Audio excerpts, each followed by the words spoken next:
Apakah bisa dilakukan uji normalitas dan validitas pada data kuesioner? Kali ini kita akan membahasnya, di mana biasanya dilakukan uji klasik dan uji normalitas bersamaan pada data kuesioner. Hal ini bisa saja dilakukan, namun cara pengerjaannya mungkin agak berbeda. Di sini kita akan jelaskan pertama, yaitu uji normalitas, uji multikolonialitas, uji heterogeneisitas, dan uji autokorelasi. Selanjutnya yaitu uji validitas, kemudian uji reliabilitas. Apakah bisa dilakukan secara bersamaan? Makanya kita akan membuat videonya untuk mengatasi masalah-masalah yang dihadapi selama ini dalam melakukan penelitian. Kadang kita peroleh datanya valid, sementara nanti data untuk normalitas datanya tidak normal, ataupun datanya normal, sebaliknya nanti datanya tidak valid atau tidak reliable.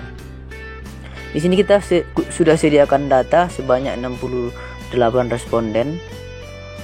Ada tadi pertanyaan untuk X1 sebanyak 10 pertanyaan, kemudian X2 sebanyak 6 pertanyaan, X3 sebanyak 10 pertanyaan.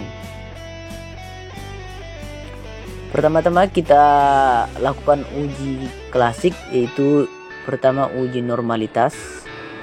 Kita akan lihat perbedaannya menggunakan uji normalitas dengan Kolmogorov-Smirnov secara langsung dan Kolmogorov-Smirnov menggunakan residual.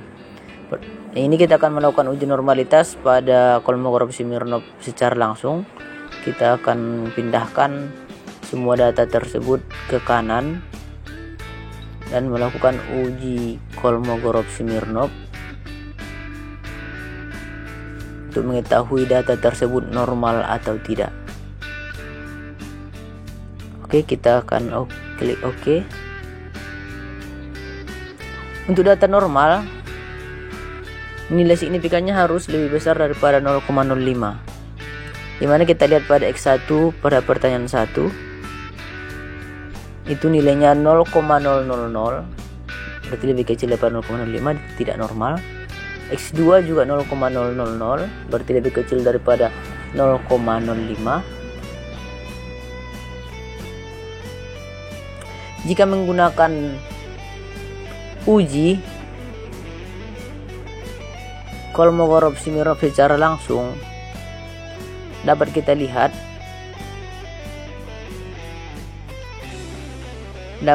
hasilnya semuanya berada nilai signifikannya di bawah 0,05 atau hasilnya itu tidak normal.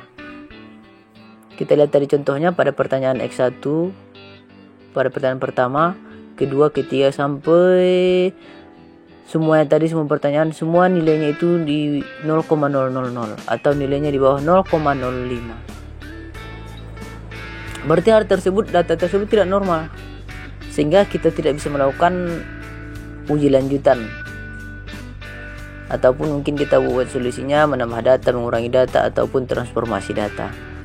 Namun untuk data kuesioner ada salah satu cara uji normalitas yang bisa kita lakukan, yaitu dengan melakukan uji residual distribusi pada Kolmogorov-Smirnov. Bagaimana caranya?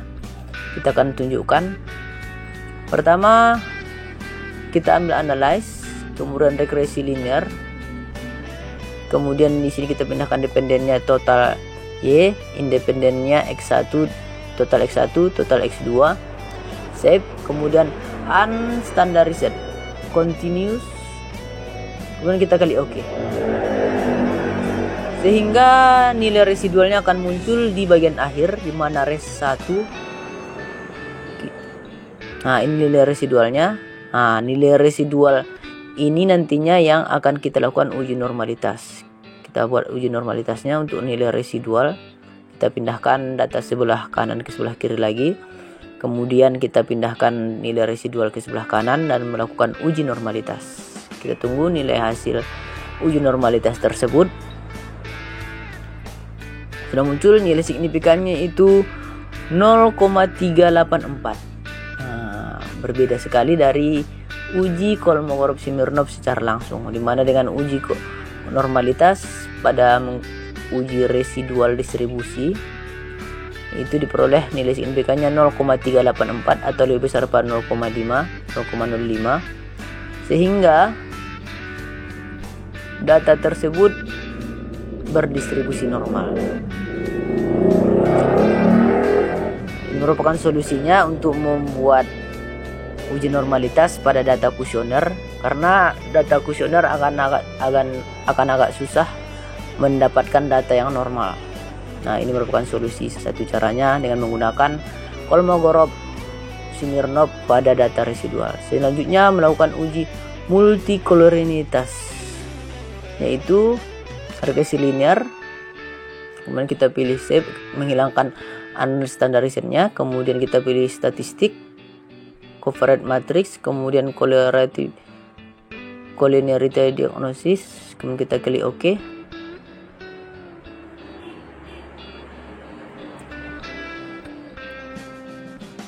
Sehingga kita peroleh nilai toleransi dan VIP, di mana dalam multikolonialitas toleransi harus lebih besar pada 0,1, nilai VIP-nya harus lebih kecil daripada 10.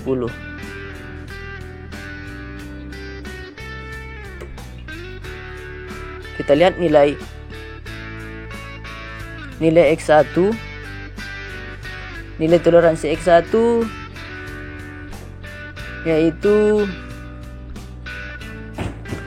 0,620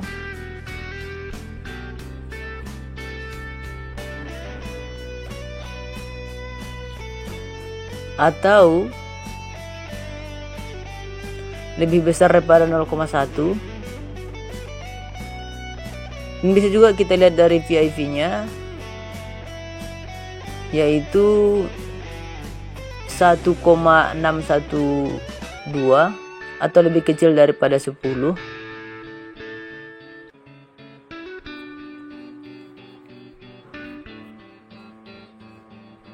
Kemudian X2-nya, di mana kita peroleh nilai toleransinya sama dengan X1 tadi, yaitu 0,620. Nilai VIP-nya 1612, lebih kecil pada 10. Sehingga dari hasil tersebut kita dapat simpulkan tidak ada gejala multikolonialitas. Oke, selesai tahap kedua untuk uji klasik. Selanjutnya kita lakukan uji heterokedastisitas. Ada dua cara, yaitu uji Gleitzer dengan melihat angka, kemudian satu lagi dengan grafik scatterplot. Langsung saja kita buka data di SPSS tadi, kita lanjutkan saja. Pertama, nilai res tadi kita akan buat menjadi positif semua dengan melakukan transformasi ABS underscore garis bawah res buka kurung res tadi, res 1 yang udah kita peroleh.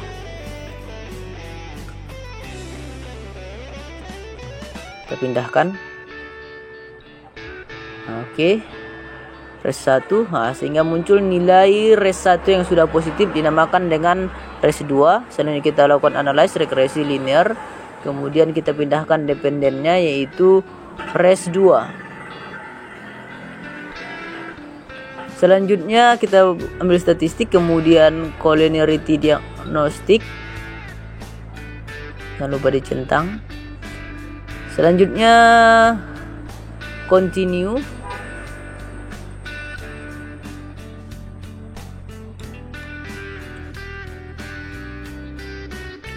Yang kita lihat di sini yaitu nilai signifikansi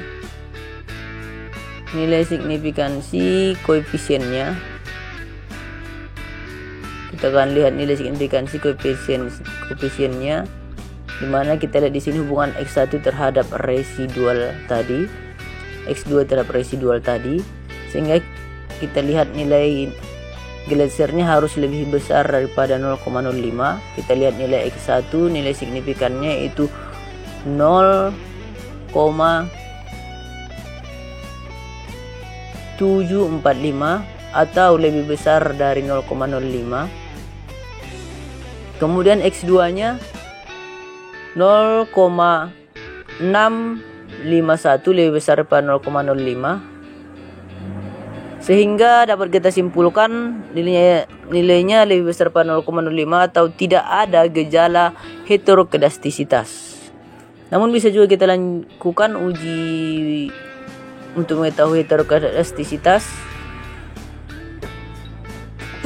dengan menggunakan scatter plot regresi linear.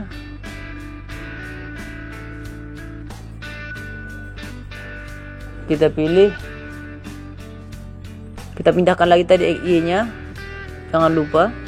Kemudian separate terhadap Y, kemudian S resit terhadap X,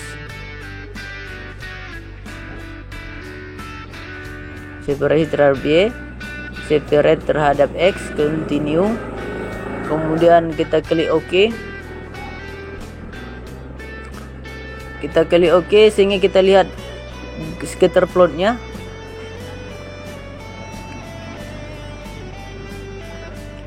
Scatter plotnya ya, ini sudah muncul scatter plotnya. Lalu kita lakukan analisis. Mungkin ini penjelasan secara visual untuk mengetahui tidak terjadinya heterokedastisitas, di mana terlihat titik-titik menyebar secara acak dan tidak membentuk sebuah pola tertentu, serta tersebar baik di atas maupun di bawah 0 pada sumbu Y. Berarti tidak terjadi heterokedastisitas. Kita lihat dari gambar tersebut, sesuai dengan penjelasan tadi, data tersebut menyebar di antara 0 pada sumbu Y. Oke, tidak terjadi heterokedastisitas. Selanjutnya kita lakukan uji autokorelasi, terletak di mana kita lihat DU-nya harus D-nya berada di antara DU dan 4 dikurang DU. Mana kita peroleh nilai DL-nya 1,507, DU-nya 1,6697, sehingga kita peroleh DU-nya 1,697 dan 4 dikurang DU kita peroleh 2,3303. Untuk melakukan autokorelasi, kita klik regresi linear, kemudian kita pilih statistik, kemudian ada Durbin-Watson.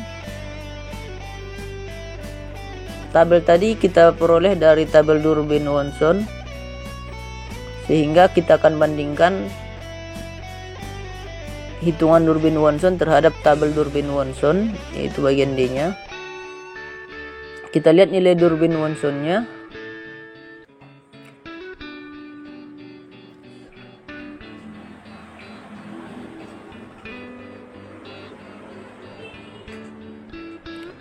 Durbin-Watson-nya itu nilainya 1,822 atau nilai tersebut berada di antara DU dan DU di 4 dikurang DU, atau data tersebut tidak terjadi autokorelasi karena nilai Durbin-Watson-nya berada di antara DU dan 4 dikurang DU.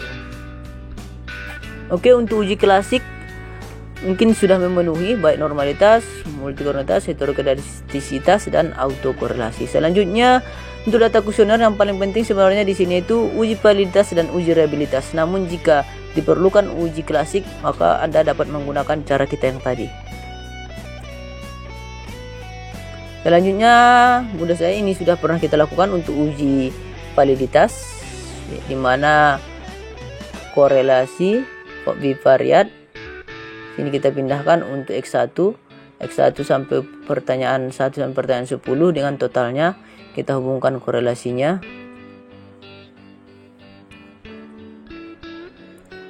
Kita tunggu hasilnya.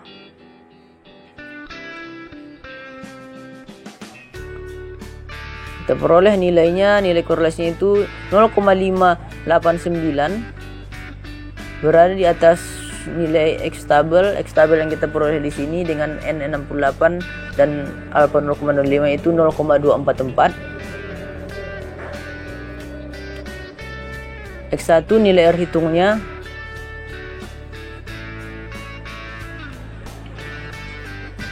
Nilai R hitung untuk X1 semuanya kita lihat tadi pertanyaan 1 0,589, 0,812, 0,7 sampai seterusnya 0,77, 0,827, 0,777, 0,756, 0,788, 0,791 atau semuanya berada di atas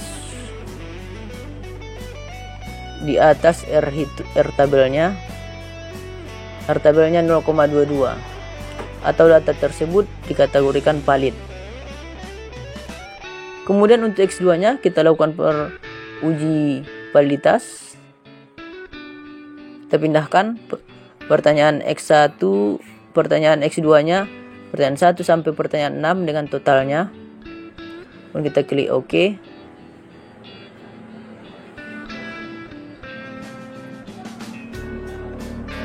Kita peroleh hasilnya, nilai R hitungnya yaitu dari 0,76, 0,809, 0,759, 0,797, 0,712, 0,710 atau semua data tersebut berada di atas 0,244 sehingga data tersebut valid. Selanjutnya untuk Y-nya, untuk validitas pertanyaan Y, kita pindahkan pertanyaan 1, 2 sampai pertanyaan 10 pada bagian Y. Kita klik OK.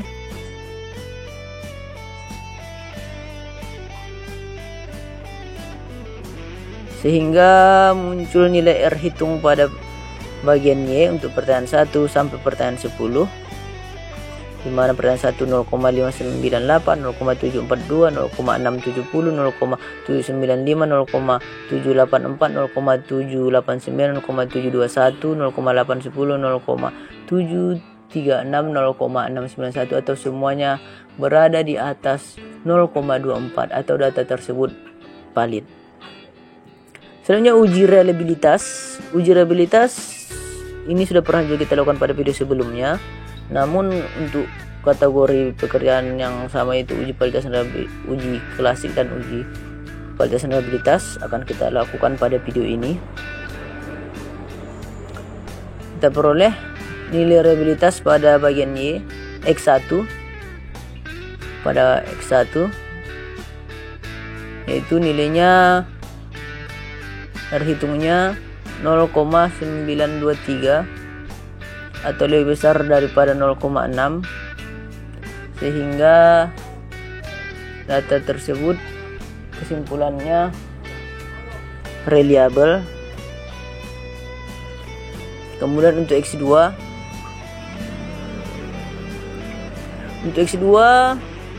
analyze scale kemudian reliability untuk ini tadi X1 dan X2 ini totalnya tidak dimasukkan, jangan lupa.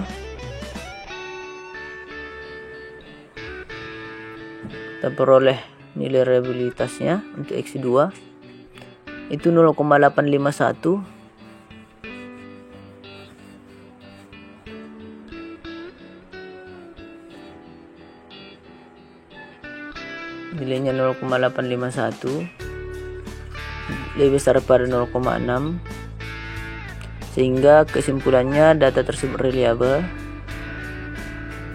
Kemudian untuk Y-nya analyze scale kemudian reliabilitas analisis kita pindahkan pengujian pada bagian Y untuk reliabilitasnya. Di sini jangan lupa tidak ikut untuk totalnya. Kita peroleh hasil reliabilitas untuk bagian Y nilainya 0,903 nilai reliabilitas untuk Y 0,903 atau lebih besar daripada 0,6 sehingga dapat disimpulkan data tersebut reliable.